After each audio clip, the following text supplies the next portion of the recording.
வணக்கம். நான் அந்தோணிராஜ் பேசுறேன். மந்தவெளியிலிருந்து. என்னோட பையன் ஜோஷ்வா 13 வயசு இருக்கும்போது, ஒரு 2 வருஷமா அவனுக்கு ஃபிட்ஸ் இருந்தது. நான் ஃபர்ஸ்ட்டு போனது எக்மோர் கவர்மெண்ட் ஆஸ்பத்திரி. சில்ட்ரன் கவர்மெண்ட் ஆஸ்பத்திரி. அவங்க பார்த்துட்டு எல்லாமே பார்த்துட்டு, ஓகே.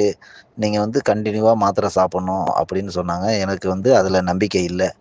அதுக்கப்புறமா நான் சித்தா மருந்துக்கு போனேன். அவங்க ஓகே இது சரி பண்ணிடலாம் அப்படின்னு அவங்க ஒரு 3 மாசத்துக்கு மருந்து குடுத்தாங்க.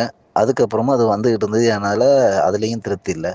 அப்புறம் பக்கத்துல தெரிஞ்சவங்க ஒருத்தங்க இந்த வுட்ஸ் கிளினிக் இதுக்கு போம்போது, டாக்டர் பேசும்போது ஒரு நம்பிக்கையா இருந்தது. உடனே பையன கூட்டிட்டு போயி காமிச்சேன். ஒரு ஒரு 2 மாசம் 2 1/2 மாசம் இருக்கும். அந்த அக்குபஞ்சர் இன்ஜெக்ஷன் மாரி ஒரு ஊசி போட்டாங்க.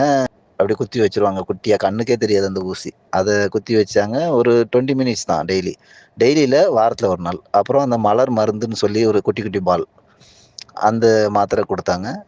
என் பையனுக்கு 2டே மாசத்துல அந்த ஃபிட்ஸ் அதுக்கப்புறம் இன்ன வரைக்கும் வரல. நல்லா குணமாயிடுச்சு. அதனால இந்த வுட்ஸ் கிளினிக்கு எனக்கு ரொம்ப இந்த அளவுக்கு கியூர் ஆயிருக்கு. ஏன்னா ஃபிட்ஸ்ங்கிறது எனக்கு தெரிஞ்ச வரைக்கும் எல்லாருமே லைஃப் டைமா மாத்திரை சாப்பிட்டுட்டு இருக்காங்க.